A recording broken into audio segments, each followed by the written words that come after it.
Oh, nous sommes là de retour. Excusez de ces deux couacs qui se sont passés entre-temps. Bien, mais il fallait que je revienne et que je continue cette vidéo. Que la volonté de notre Créateur, Fumu Nzambi Mpungu, Fumu Congo, que sa volonté soit faite. Que le Créateur vivant nous donne la force d'affronter ces derniers temps avec ces difficultés, ces problèmes que nous avons, ces problèmes qui ne cessent pratiquement pas. Aujourd'hui, comme vous voyez le titre de la vidéo, c'est bien marqué « Ne répondez pas aux provocations ». Ne répondons pas aux provocations. Ça dit beaucoup. Il y a énormément à dire là-dessus. Est-ce qu'il faudrait que l'on fasse trop de bruit dessus, étant donné que c'est ce que nous vivons tous les jours? Je ne sais pas. Également, je vais pouvoir m'excuser d'avance par le fait que je suis en train de faire du babysitting aujourd'hui. Je suis en train de garder mon Benjamin. Là, il est en train de dormir et je semble être libre. Mais s'il me surprend en train de faire ce direct-là, il va peut-être me perturber et je pourrais peut-être couper d'une manière bizarre. Vous allez pouvoir m'excuser, je vous en prie. Normalement, quand on parle de choses sérieuses, on ne devrait pas avoir des interruptions telles. Mais je n'y peux rien. Nous sommes en Occident, il n'y a pas un cousin, une cousine, une tante pour garder l'enfant. Et je suis le babysitter moi-même aujourd'hui. Bien, nous allons parler de ce que l'on ne doit pas répondre aux provocations. Je vais commencer par dire une petite chose. Cette illustration, je l'emmène dans la terre d'où je viens, en fait sur la terre d'où je viens, la terre du Congo. Congo avec K. Bien sûr que je me suis vu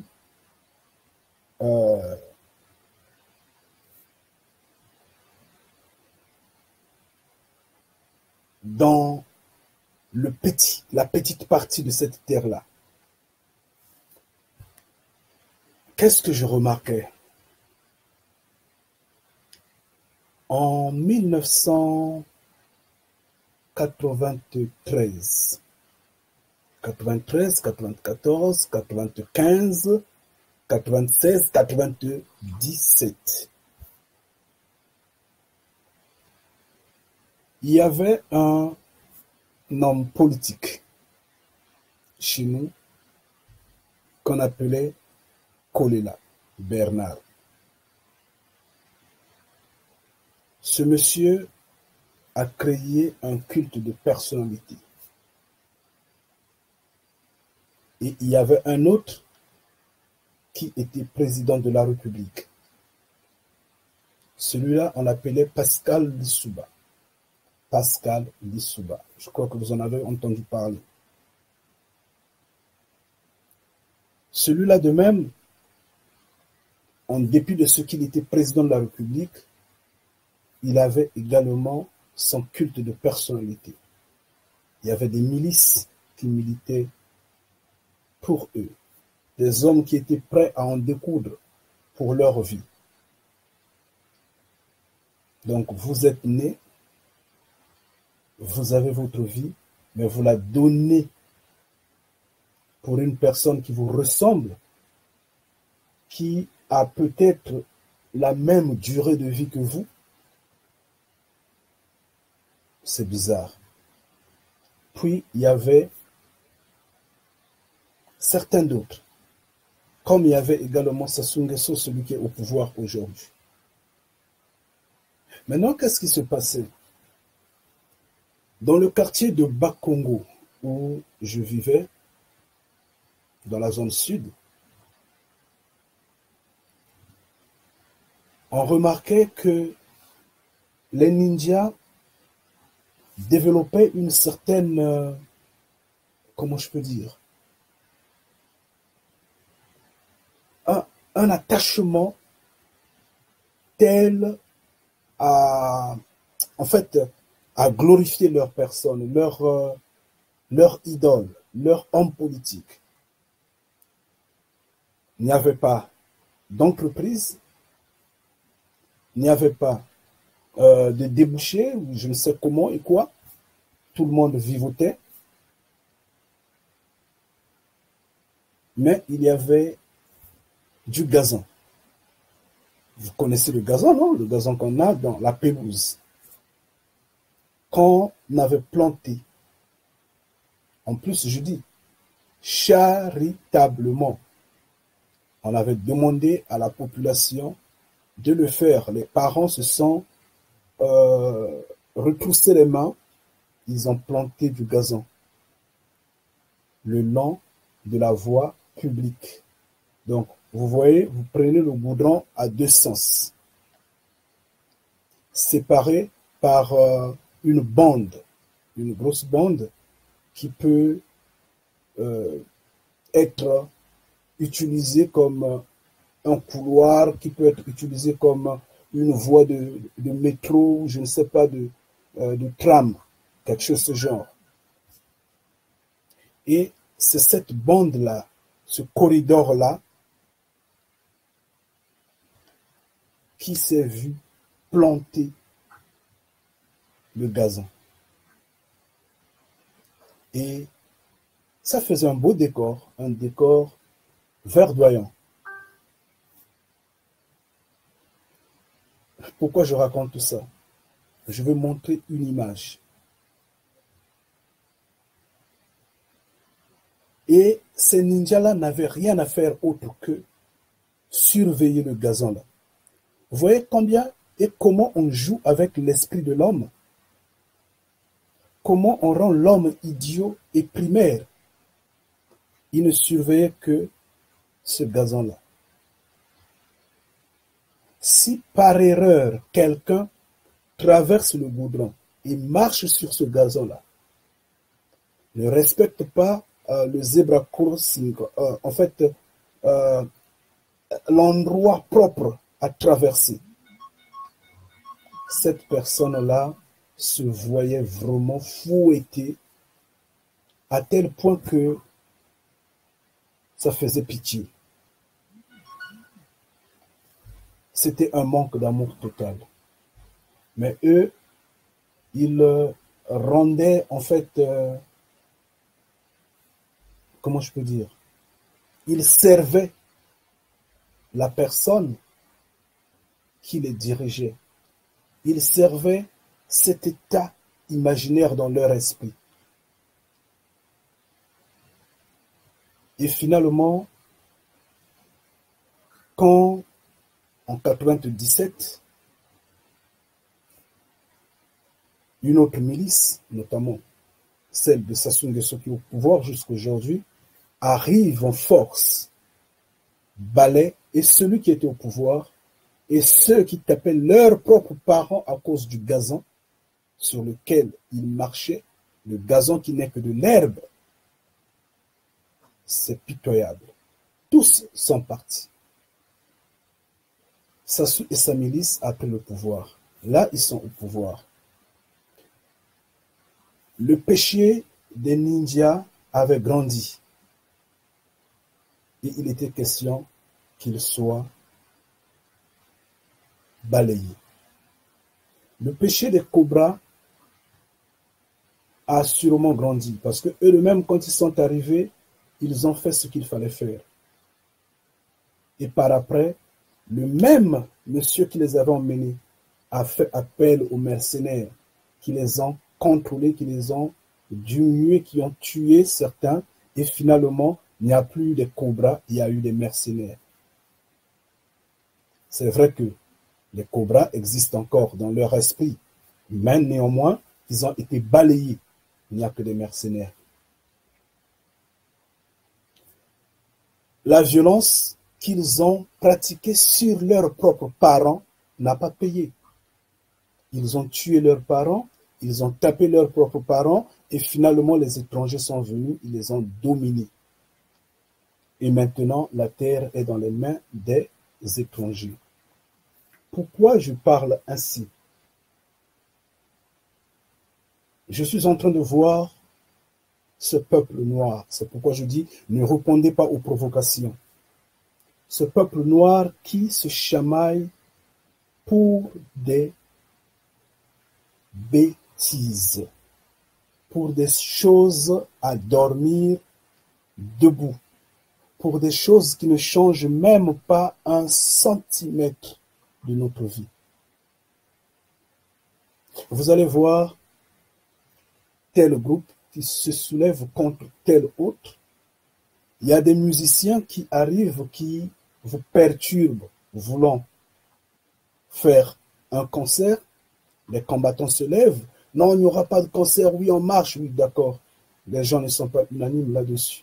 Les avis se divisent. Il y a des politiciens qui arrivent, qui vous divisent, vous embrouillez. Pendant ce temps, dans le fond, l'Occident est en train de ravir nos terres. Bon, je ne vais pas peut-être dire l'Occident, mais le monde entier, les hommes des nations, sont en train de ravir nos terres. Les pantins dictateurs qui sont sur nos terres, ces politiciens, sont en train de vendre tout ce que nous avons. Même les eaux sont vendues. Les eaux, les rivières sont vendues. Les forêts n'en parlons plus.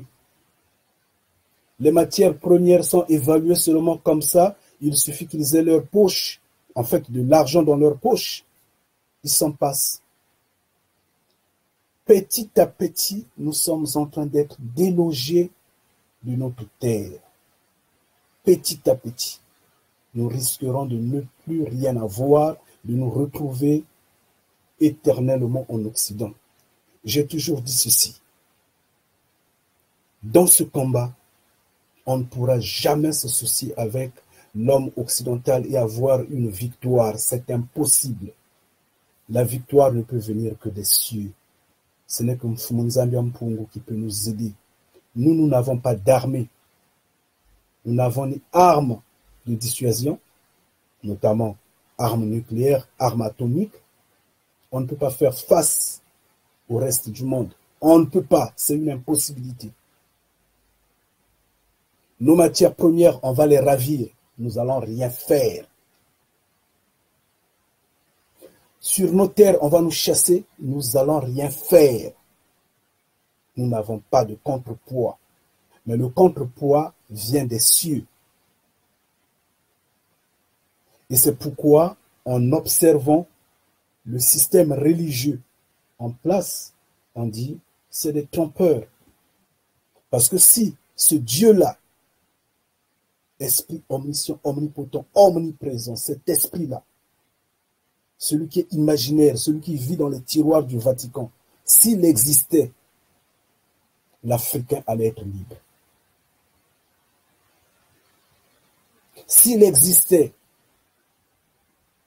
l'Africain allait être libre parce qu'il exprime l'amour. Mais or, le Dieu là est violent, il est méchant. Depuis qu'il existe dans l'esprit de l'homme noir n'est que décimé, décimé, décimé. Cependant, quand nous voyons ce, comment je peux dire, je suis un peu perturbé, un instant, excusez. Cependant, quand nous voyons l'avancée des hommes des nations sur notre terre, si nous perdons ce combat-là, si nous perdons cette terre-là, si nous perdons tout, ce sera l'image des ninjas qui tapaient leurs parents à cause du gazon, qui ont finalement perdu tout. Ils ont été balayés par les cobras. Ce sera l'image des Aubevillois, Kokoy, je ne sais pas qui et qui, cette bande qui était associée à l'Issouba, qui également, finalement, malgré tout, ont tout perdu. Et les Cobras qui viennent, qui se disent, nous allons profiter, eux, de même, ont été balayés et c'est les étrangers qui dominent maintenant. C'est ce que je veux dire à l'instant. Dans ce combat, l'homme africain est en train de perdre. Il est en train de perdre. Je suis en train de voir des combattants qui sont en train de se disputer entre eux pour des conneries, pour des positions à la con.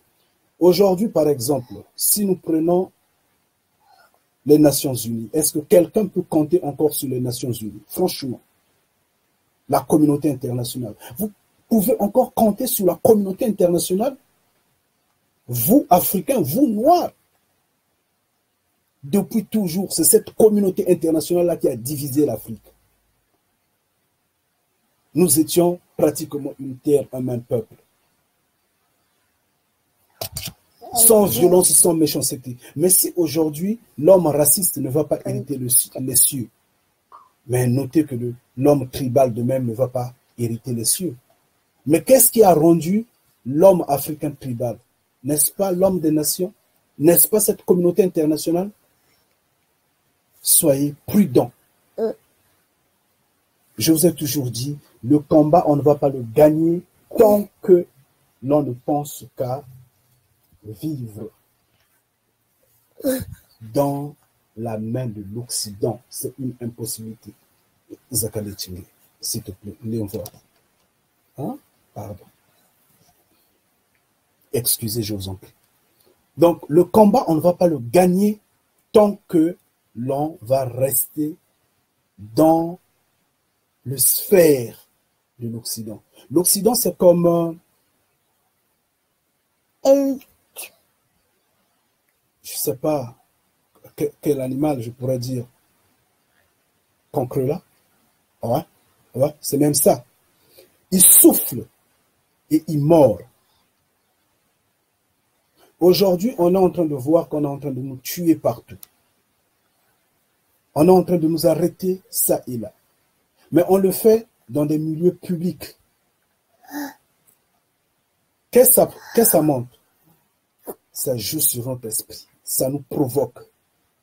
Or, il s'avère que l'Occident est en perte de vitesse. Il faudra le comprendre. L'Occident perd toutes ces batailles, toutes ces guerres. L'Occident a perdu. Je dirais, l'OTAN a perdu en Afghanistan. L'OTAN a perdu en Irak.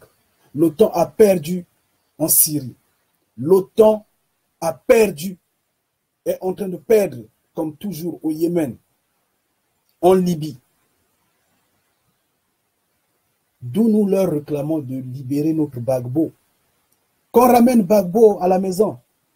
Ça ne sert à rien de nous garder sous les chaînes comme ça. Ça ne marche pas. Le jour qu'on arrêtait Gbagbo, quelque temps après, je faisais une vidéo, je disais, nous sommes tous dans les chaînes de la CPI. L'Afrique a été emportée une fois de plus. Quand allons-nous libérer? Mais il y a des gens qui pensent encore à aller prendre le pouvoir dans un pays quelconque sur la terre africaine. Oui, mais vous allez prendre le pouvoir. Nous, on n'en disconvient pas. Nous, on n'en disconvient pas. Vous allez prendre le pouvoir. Mais vous allez diriger qui? Un peuple détruit, un peuple meurtri. Vous allez régner sous quelle forme? En tant que prédateur. Oui. Parce que l'Occident va vous donner des directives à tel point, détruisez votre peuple. Et pendant que l'on discute autour, en fait, dans ce débat primaire-là, des musiciens qui veulent nous divertir, des politiciens qui veulent organiser, je sais quoi la conférence internationale ou quoi qui ne va pratiquement rien changer. La terre est en train de partir. Parce qu'on est en train de jouer le jeu de l'Occident. Ce jeu-là plaît à l'Occident. Ça les a coûté combien de temps, ces hommes-là, les États-Unis, les Britanniques, en fait, la Grande-Bretagne, la France, ce trio-là pour aller bombarder en Syrie. Ça les a coûté combien? Combien de temps? Zéro. Ils ont juste décidé, ils sont partis, ils l'ont fait. Mais pourquoi ils ne le font pas en Afrique chez nous? L'Afrique centrale est dans des chaînes. Si une fois l'Afrique centrale se libère, l'Afrique tout entière va se libérer. Mais aucun avion, pas d'ultimatum, pas d'armée qui se lève pour dire X dictateur dépose ton bilan, quitte le pouvoir, nous voulons que ce peuple-là vive en paix. Non, le noir n'est pas important. Le noir n'a pas d'importance. Mais cependant, dans les capitales occidentales, on est en train de voir la multiplication des traitements anti-noirs, des arrestations, des bastonnages. Et ces bastonnades-là se passent en public pour que nous nous énervons, nous créons un mouvement, nous créons quelque chose et que nous tombons en piège, en fait, dans un piège à tel point que on nous mate.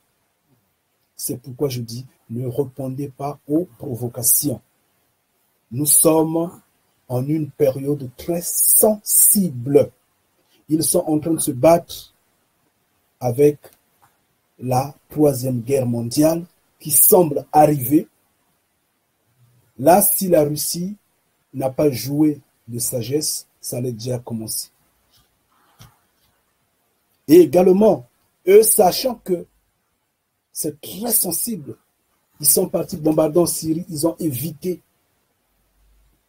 tout ce qui est installation russe, tout ce qui est personnel russe, pour que la Russie ne s'énerve pas. Ils l'ont fait. Mais jusqu'à quand vont-ils le faire? Il y aura un jour, il y aura des dérapages, et ça va arriver. Maintenant, pour embrouiller toutes ces situations-là, il faut tourner les yeux vers un peuple qui est sans défense, notamment le peuple noir. Donc, si on crée quelque chose et que la communauté tout entière s'investit là-dedans, ça va embrouiller, ça va consoler la blessure qu'ils ont, de leur défaite qu'ils sont en train de prendre partout, même sur la terre africaine. Vous avez suivi ce qui s'est passé au Ghana entre-temps? Je ne sais où est cette vidéo. Si je la trouve, je pourrais la mettre sur notre page YouTube. Mais entre-temps, le président ghanéen était invité en Russie, ou peut-être le président russe, via ces hommes, ont signé des accords, hein, quelque chose de ce genre. Donc, il était question que les Russes puissent donner de leur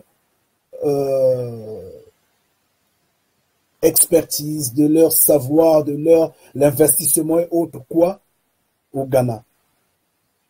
Les Américains l'ont appris.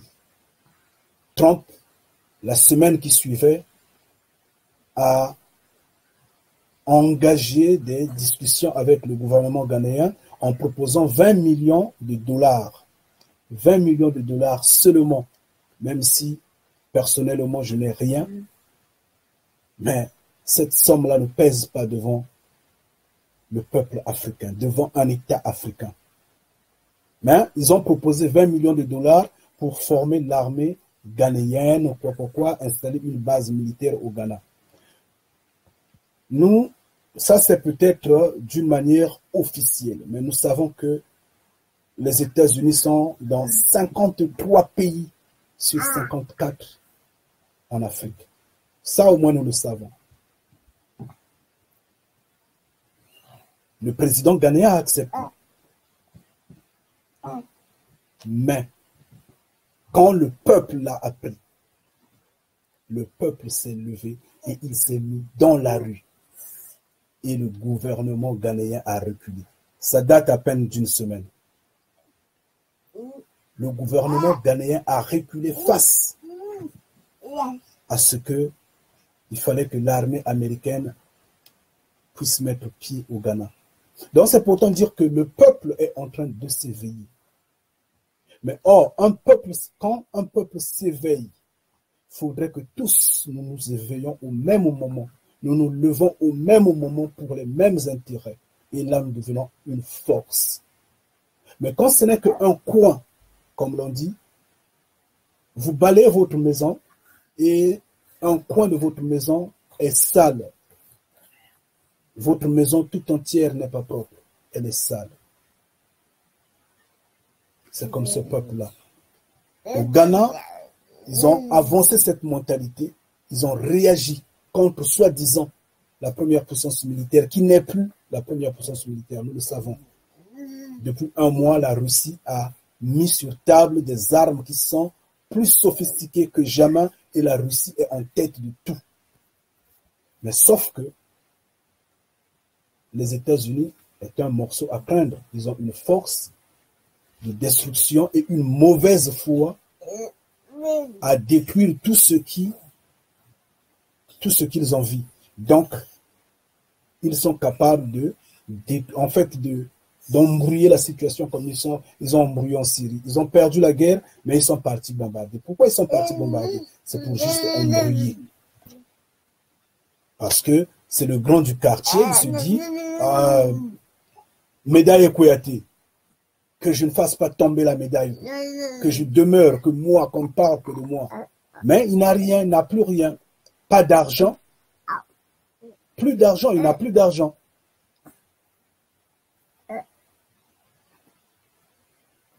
Mais nous ne sommes pas là.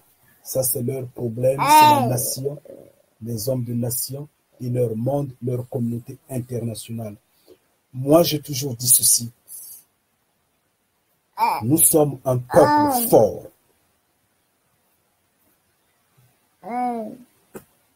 Nous sommes les fils du Créateur vivant. Et c'est pour ça que nous nous moquons des pasteurs, soi-disant, des prêtres, de ces religieux-là, qui ne se connaissent pas. Parce que, au lieu de prendre la vie, ils participent à égarer leur peuple. C'est pourquoi nous moquons de ceux qui disent « Moi, j'ai des mains propres, je n'ai tué personne. Je n'ai tué aucun de mes frères. » Oui, tu n'as tué aucun de tes frères, mais tu as fait tuer. Oui, parce que tu faisais de la propagande quelque part. Parce que tu t'étais intéressé à critiquer ce qui ne te, soi-disant, ne te ressemble pas, appartenant à un autre coin de ton pays ou de ton continent. Mais ce temps est révolu. On ne va pas rouler sur les mêmes choses. Il faudrait qu'on avance. Et en avançant, on doit faire un bloc. L'été passé, j'étais en France. Je dis bien, l'été passé, j'étais en France. Je traversais une galère énorme. J'étais en manque d'argent.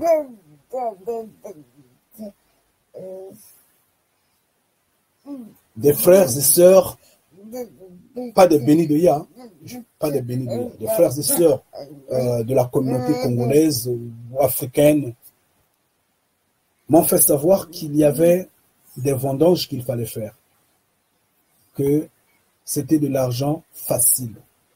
Je dis, ah bon, d'accord, j'irai travailler. Je me renseigne et j'essaie de voir, il fallait partir dans des champs. Oh père, j'ai rigolé quoi, et je me suis énervé. Vous savez quoi? La révolte est remontée à l'esprit. J'ai dit, mieux vaut être pauvre, mieux vaut ne rien avoir que d'aller travailler dans ces champs-là. Parce que mes ancêtres ont été déracinés de l'Afrique pour aller travailler dans des champs de canne à sucre, dans des champs, je ne sais, dans des vignerons, dans des, je ne sais où et où. Parce que mes frères et sœurs travaillent dans des champs de mines. Même pendant la nuit, malheureusement. Je dis, moi, je n'irai pas repousser mes mains en 2017 pour travailler dans un champ, dans un vigneron. Je ne le ferai pas. Ah, si c'est sur la terre africaine, je le ferai. Mais pas ici en Occident. Je préfère marcher sans aucun frein. C'est mieux. C'est ça l'esprit. Et nous voulons de cet esprit-là. Et quand on a cet esprit-là, on peut se libérer. Parce que la révolte est là. Parce que la réaction est là. Parce que la vie, elle est là. L'on dira, oh, t'es primaire. D'accord, chapeau, je suis primaire. Mais primaire, ne pensons pas à ce que son peuple se libère. C'est celui qui est plus primaire. Comme celui qui se dit, je suis panafricain, mais il se permet de vendre des livres, de vendre les musiques, de vendre tout ce qui peut aider au combat. C'est lui qui est primaire. Parce qu'il ne libère pas son peuple, parce qu'il ne veut pas donner la liberté à son peuple. Quand on vend le livre, on le vend à une classe donnée. On le vend à des hommes qui ont de l'argent dans leur poche. Tout le monde n'a pas l'argent pour acheter le livre. Tout le monde n'a pas l'argent pour acheter la chanson. Quand on veut libérer son peuple, on le fait gratuitement. Ngeta. On le fait gratuitement quand on veut libérer son peuple. Maintenant, vous êtes combattant, vous êtes panafricain, mais votre panafricanisme, vous exigez des droits d'entrer dans des salles de conférence. Vous tuez votre peuple. Vous ne vous en rendez pas compte que vous tuez votre peuple. Maintenant, nos terres sont en train de partir. Nous n'avons pas d'armes. Qu'est-ce qu'on va faire? Maintenant, on est en train de nous arrêter, on est en train de nous provoquer, on est en train de nous tuer dans les capitales occidentales, ça et là. On n'a pas d'armes. Qu'est-ce qu'on va faire? On vous appelle à l'observation. On vous appelle, ne répondez pas à la provocation. Ils sont nombreux qui, c'est vrai, c'est difficile que quelqu'un te gifle et que tu l'observes, que quelqu'un t'injurie, que tu l'observes. Mais si vous voulez vivre, ne répondez pas, observez. Maintenant, pour ce qui est notre terre, je crois bien que l'heure est arrivée à laquelle on doit faire quelque chose. Qu'est-ce qu'on doit faire? Regroupons-nous. Regroupons-nous et faisons de telle sorte que nous allons à retrancher les manches sur le terrain. Achetons des terres. Achetons des terres. Et faisons ce que ces hommes de nation sont en train de faire. Parce qu'après, ils seront étouffés. Eux, qu'est-ce qu'ils font? Ils prennent nos terres. Ces terres qu'ils sont en train de ravir. Ces terres que les gouvernements fictifs. Pardon. Excusez-moi vraiment de l'enfant qui m'emmerde. Je vous ai dit, je suis en train de faire le babysitter. Je vous en prie. Rian, Malembe, s'il te plaît, est-ce que les écouteurs... sorry. Eux, qu'est-ce qu'ils sont en train de faire? Les terres que nos gouvernements fictifs qui sont sur la terre africaine leur donnent, ces terres qu'ils sont en train d'acheter, ils sont en train de les exploiter, ils sont en train de les cultiver, mais en exploitant nos parents. Nos parents travaillent, vous dites que ce sont des Africains qui travaillent, ils feront donc des profits entre eux, mais or qu'au fond, ils travaillent sous la casquette d'un Chinois, sous la casquette d'un Français, sous la casquette d'un Britannique, et ainsi de suite. Nous avons également, nous, les moyens de nous associer 3, 4, 10, 15, 100 personnes. Nous achetons des hectares. Nous faisons la même chose. Oui, nous avons des parents sur place. Il y a des groupements qui sont là, prêts à travailler. Les gens peuvent repousser les manches. Thomas Sankara a travaillé son tracteur. Thomas Sankara a travaillé sans tracteur. Il n'y avait pas de machine. Chacun avait la houe, la machette. Ils ont travaillé. Donc, nous de même, on peut le faire. On repousse les manches.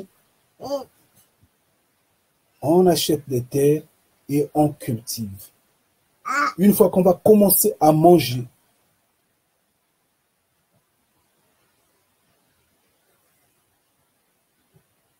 à sa fin, on sera moins complexé, peu indépendant et totalement indépendant face à ce qu'on importe. Le reste, les cieux vont agir. Le reste, les cieux ont le combat entre les mains. Nous sommes son peuple. Il ne peut pas nous lâcher, ce créateur vivant. Nous allons nous lever, nous allons crier au nom de Mfumu Nzambe Mpungu, au nom de Mfumu Congo. La terre va trembler. C'est à ce moment-là que ces Occidentaux se rendront compte qu'ils ont volé l'uranium du Congo pour rien. Qu'ils ont volé l'uranium du Niger pour rien. Que les armes atomiques, les armes nucléaires n'ont aucun pouvoir, n'ont aucune puissance. Ils vont s'en rendre compte. Mais pour le moment, c'est à nous de dépasser les querelles que nous avons. Arrêtez, je vous en prie. Arrêtez.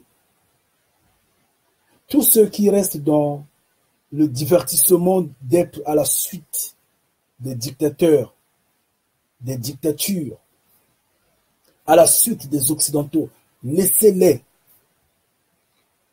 Vous faites un bloc contre eux en défendant ce qui peut être un peu trop trouble. Comme quoi, par exemple, on a dit pas de cancer en Europe, pas de cancer. Tous les Africains devraient se lever pour soutenir cette parole-là.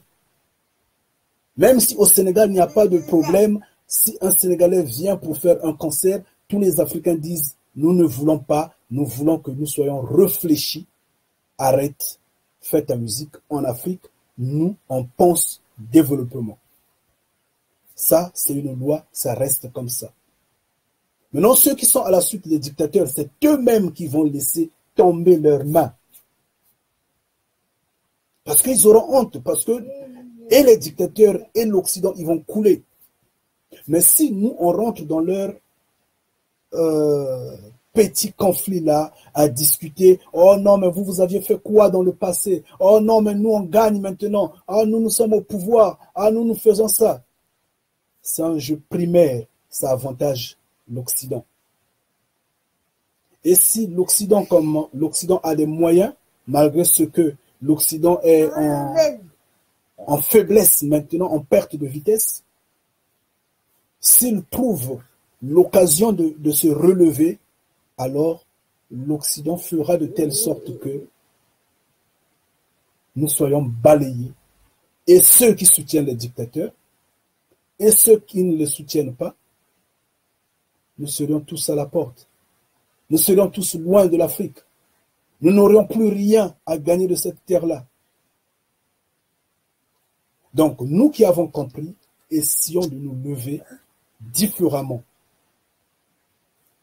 Ceux qui sont sur le terrain, notamment ces combattants qui veulent défendre les valeurs, qu'ils fassent des lois telles, plus de hommes politiques pour détruire, en fait, pour perturber le peuple en Occident, qu'ils aient des soutiens ici ou pas, mais nous, on s'oppose. Plus de concerts, oui, d'accord. Plus de ceci, oui, d'accord. Ça, c'est leur marche.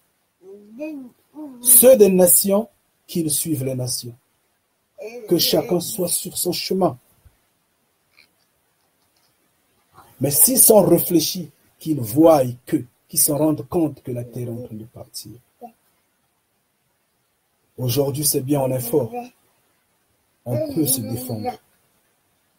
Mais quand vous aurez 60 ans, quand vous aurez 70 ans, et que l'on vous dise, oh, quitte là, espèce d'étranger.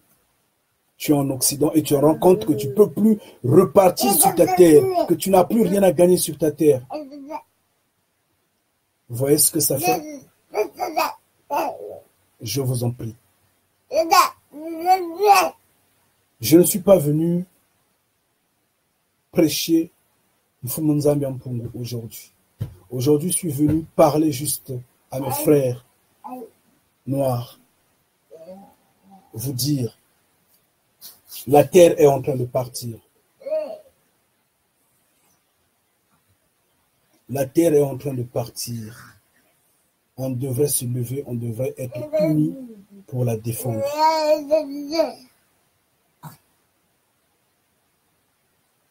On ne pousse pas les gens au feu parce qu'on n'a pas les moyens d'éteindre ce feu-là. Mais on a le pouvoir de l'éteindre. On a le pouvoir. Comme on a le pouvoir, on peut appliquer ce pouvoir. Toutes les fois, je pense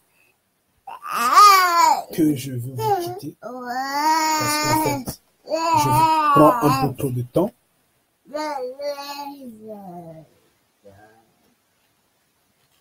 La terre, elle est nôtre. Si nous ne la défendons pas, nous sommes perdus. L'Occident ne nous appartient pas. Non, pas du tout. Il suffit qu'il y ait une loi qui va tout inverser. Nous serions à la porte, nous serions tristes. Quoi qu'on dise, nous allons le faire, nous allons nous rabaisser.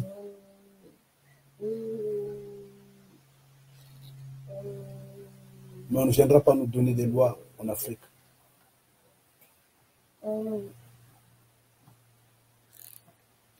Elle arrive, n'est-ce pas? Elle arrive.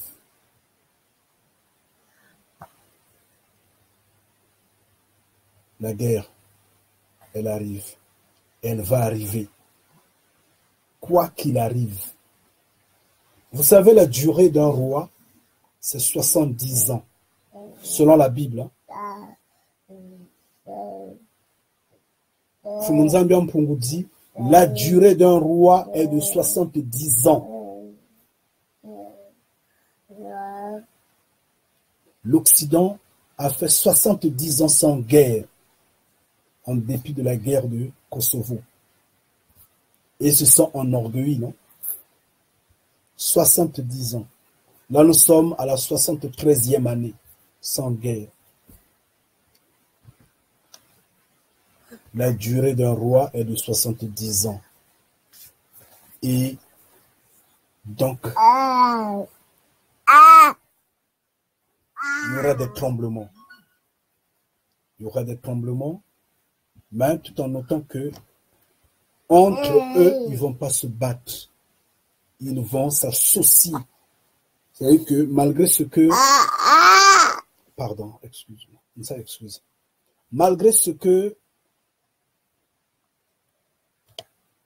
la Russie a fait une démonstration, en fait, a exposé ses nouvelles armes, ils savent que oui, les armes sont là, mais ils ne sont pas encore convaincus. Donc, la Russie doit faire quelque chose qui va les étonner, qui va les hébéter, qui les feront peur. Et après, ils vont se calmer, ils vont s'associer avec la Russie, mais ils finiront tous par aller en Afrique. Eh oui, c'est l'Afrique, la vache à lait. C'est l'Afrique qui nourrit, c'est l'Afrique qui donne. Ils vont tous aller en Afrique. Et nous allons nous battre. Ça, vous devrez le savoir. Ce que le peuple ghanéen a fait, c'est l'exemple, c'est la révolte, c'est la maturité. Et cette maturité-là va arriver partout en Afrique. Nous serons tous pareils. Nous allons dire arrêtez, c'est assez.